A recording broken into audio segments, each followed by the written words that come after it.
it away. All right. Thank you so much. Let me go here.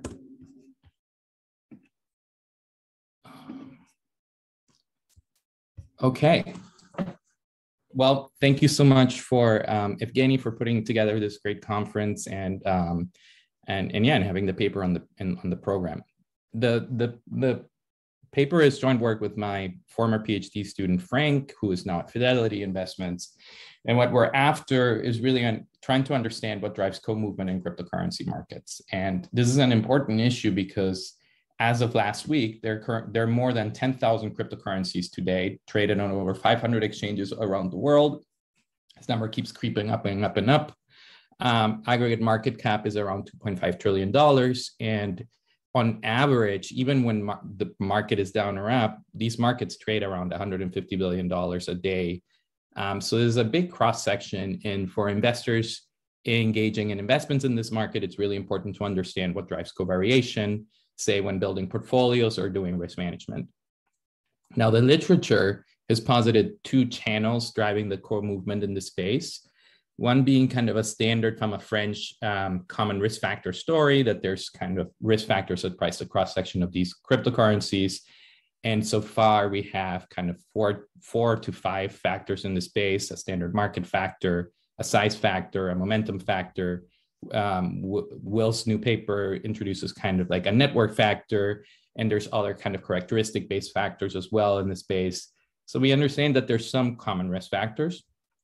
Then in addition to that, Amin Shams says a neat new paper that argues that because there's something very unique in the space, and that the same cryptocurrencies can be traded on different exchanges, and that these exchanges often have geographic restrictions as to what investors can trade on those exchanges, that shocks to sorry, let me put this down. So shocks that are restricted to a certain geography may spread to different cryptos just because they're co-listed on certain in different exchanges. Now, what we argue in this paper is, or what we introduce, is a third channel that drives co-movement in this market, and it's partially a behavioral story, and it relates to mispricing across peer assets because of an overreaction to news reporting. And I'm going to present three different sets of results. Let me just keep track of time. The first result is going to be a contemporaneous co-movement in this market. So what I'm going to show you is that when certain cryptocurrencies experience abnormally negative shocks, that peers of those cryptocurrencies experience abnormally positive performance. And the way I'm going to illustrate this is through this figure here in the bottom, where I consider three subsets of cryptos in weeks surrounding an event week. So I'm going to define an event week as a week in which some cryptocurrencies experience excessively negative abnormal returns in excess of risk factors. Those are going to be these shock cryptos that are going to be in the middle plot in this figure. And what you observe is that these are big shocks that hit these shock cryptos. They experience abnormal returns of around -11 to -15% in those weeks. Now, what I'm going to argue is that certain peers of these shock cryptos are going to experience the opposite performance. So during these event weeks, these peers are going to experience abnormally positive abnormal returns. And this is going to be economically sizable, of the magnitude of around 5%. Now, what I'm going to show you is that this co-movement is concentrated among a certain set of peers. They're going to be peers that we identify from online news. So the news co-mentions these peers, and investors react to that information. And it's going to be peers that are co-listed in the same exchanges, in that investors can transfer their funds from these shocked assets to these peer assets. So overall, what I'm going to show you evidence is that this is kind of this is mispricing that arises because investors overreact to information about these shocks that is pricing irrelevant. Ultimately, the second set of results is going to relate this contemporaneous mispricing to predictability. And I'm going to show you that it takes investors time to realize that they've overreacted to this information. And as they process this information, the prices of these peer assets that are now overpriced are going to come back down. So we're going to build trading strategies that exploit this predictable reversal. And those trading strategies are going to have high alphas and high Sharpe ratios in excess of fees without any factor exposure. Now, what's really important here is that what we're showing is that there is a reaction to information that is reported in the news. So in a way, when we tend to think about how assets should co-move in this setup, we either expect them to not co-move or co-move in the same direction as posited by some sort of contagion mechanism. But what we find is that the reporting in the news can change the way these peer assets co-move. And that's really something that's new and novel, not just in crypto, but potentially for other markets as well. And then the final set of results is going to really relate to how we identify peers in these cryptocurrency markets. What we're going to do is we're going to develop a natural language processing methodology that reads online news and tries to understand when two cryptos that are co-mentioned in these online news are in a peer relationship. This is going to extend a previous methodology that Frank and I had another paper. And even though this is a very black boxy kind of methodology, in the paper, not in this presentation, we have a lot of evidence that shows that when we say to cryptocurrencies are peers, they are more likely to have similar sizes, similar factor beta, similar ages. They tend to operate in the same industries. And all of these just tell us that they share similar characteristics. So even though our methodology is black boxy, the data suggests that this black box actually is capturing some relationships that we would label as peers. And this really extends existing methodologies because it's hard first of all, in this market, there's no clear definition of what a peer is. And even in other markets, it's not as easy to identify peer relationships in financial markets. Hoberg and Phillips have a neat paper that looks at peer firms and argues that we can use NLP to identify how similar the corporate filings are of two different firms, and based on that, assess peer relationships. And here we introduce a different methodology that exploits different text data to still be able to assess peer relationships. So I'm going to jump straight into the approach. Anybody that has worked on crypto knows that cryptocurrency is very messy. We're going to collect data from 3 different sources. CryptoCompare, which is one of the more popular data sites, we're going to use primarily to obtain news data. So one of the things that CryptoCompare does very neatly is that they collect online news articles published in an array of different sites like Bitcoin.com, Yahoo Finance, and many other ones, and then provide this data freely available. So it's a really neat source of news data. We're also going to collect characteristics for the individual cryptos, like what industries their product operate in and when they started trading and so on. One thing that CryptoCompare is really poor about is pricing data. So CryptoCompare is flooded with pricing errors. It's constantly, it's really hard to deal with that data. So what we're going to do instead is we're going to move to CoinGecko because CoinGecko is an open source data source where users can kind of correct or flag errors in the data. So it tends to be very accurate in terms of prices. And obtain trading volumes and in prices from CoinGecko. We also collect some social media data, but I'm not really going to present any evidence on that. And then finally, we're going to go to CoinAPI, which provides exchange data. So from CoinAPI, we're going to be able to say which cryptocurrencies traded on which exchanges at which point of time. And that's going to allow us to control for the correlated demand channel of Amex shops. Now we're going to consider the 100 largest cryptocurrencies by market cap that were alive at some point during our sample. And the time period is going to be October 1st, 2017 through November 30th, 2020. Now, this may seem like a short time period, but because of the wide cross-section, we actually obtained a lot of data. We have around 90,000 crypto week observations. We're going to construct abnormal returns in this market in excess of a market factor, size factor, and a momentum factor. The market factor is value weighted, but the size and momentum factors are equally weighted. So these abnormal returns are not just going to capture size effects. And based on these kind of regressions, we're also going to compute idiosyncratic volatilities, which are going to be the volatilities of the residuals that we obtain from these regressions. We next proceed to evaluate which cryptocurrencies are peers to which cryptocurrencies. And we do that using a methodology, a natural language methodology, NLP methodology that extends the previous methodology that we had. Our original methodology, all it did is kind of read through text data and say where two financial assets are mentioned in the text data. Now, what we're going to do is we're going to extend this methodology to identify cryptos and then label the relationship as competitive. The way we're going to do this is we're going to take all the sentences in which two or more cryptos are mentioned through a deep learning methodology that is going to label those sentences as describing a competitive relationship versus a non-competitive relationship. We trained the model using hand-labeled sentences that we identify as describing competitive relationships. So for us, peers and competitive relationships are synonymous, and that may not necessarily be the case for everybody. But to the extent that this is the case, then these are the results we're going to find. And then we're going to go through all of our data and identify peer relationships based on this methodology.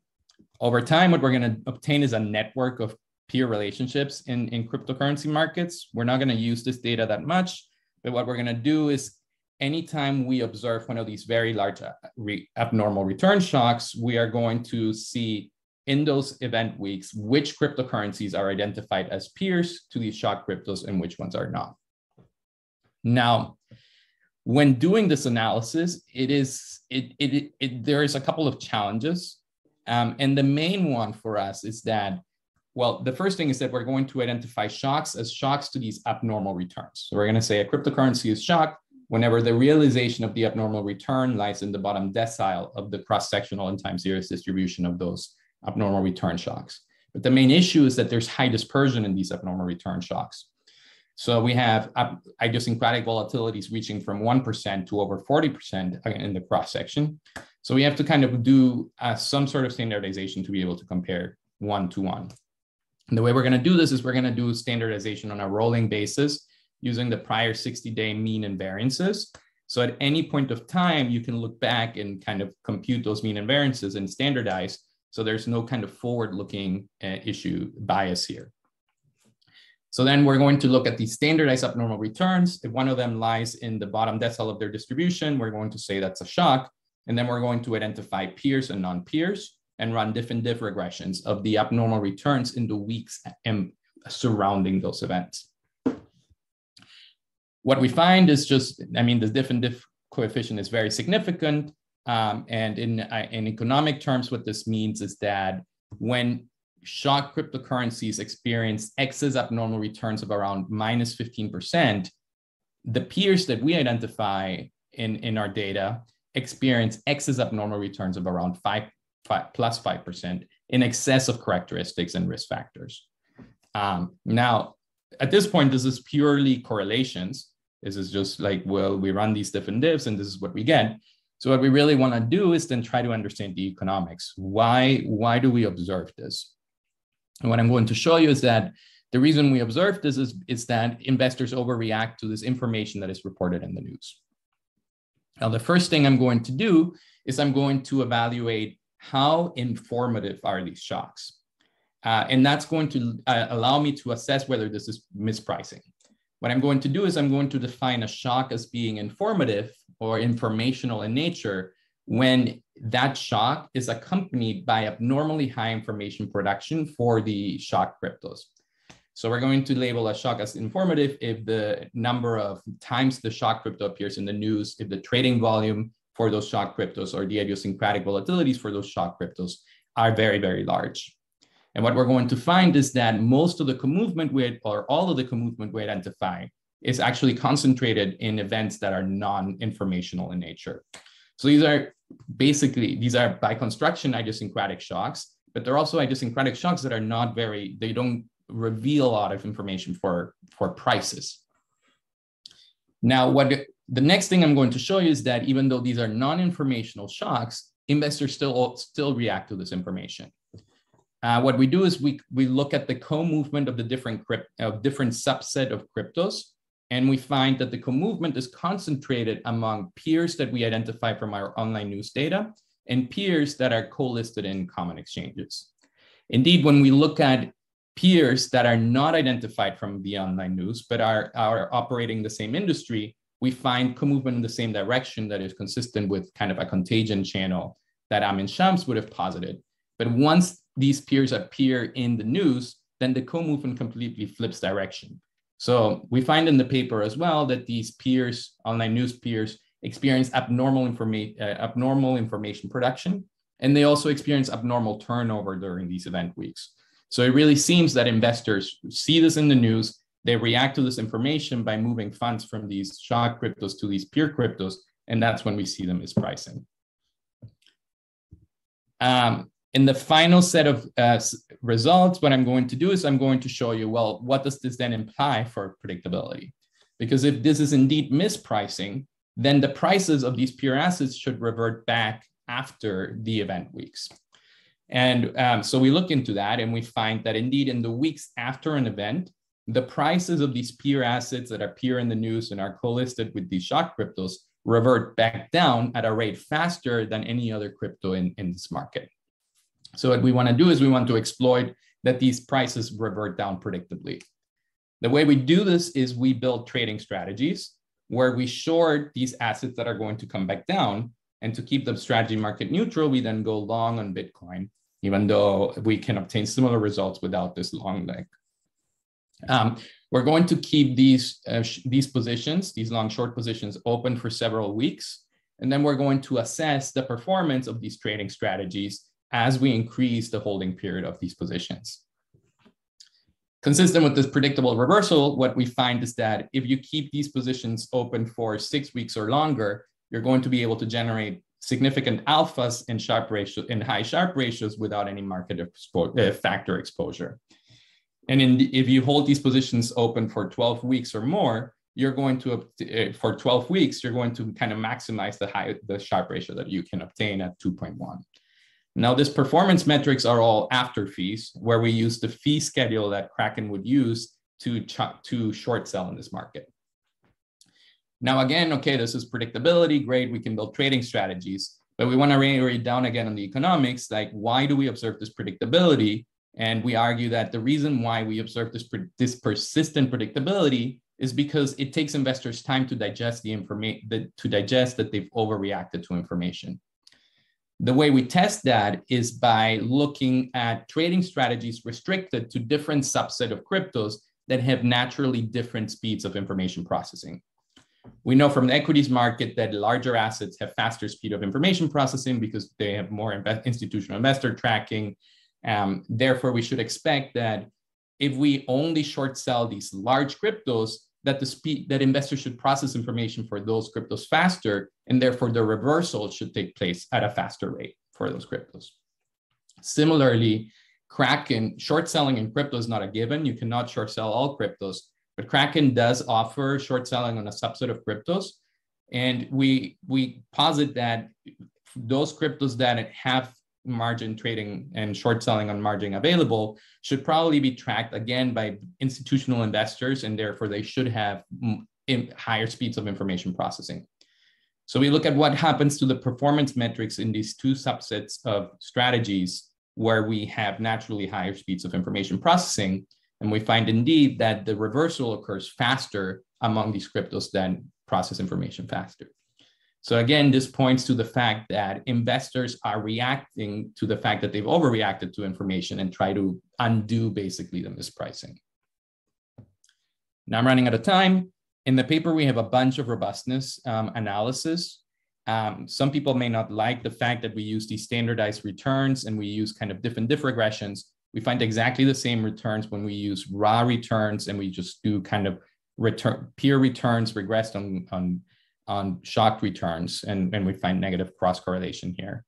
The results survive after removing Bitcoin and Ethereum, so this is not like a big asset kind of phenomena. And they also survive when we kind of ignore the smallest coins. So this is not like a flight to quality phenomena.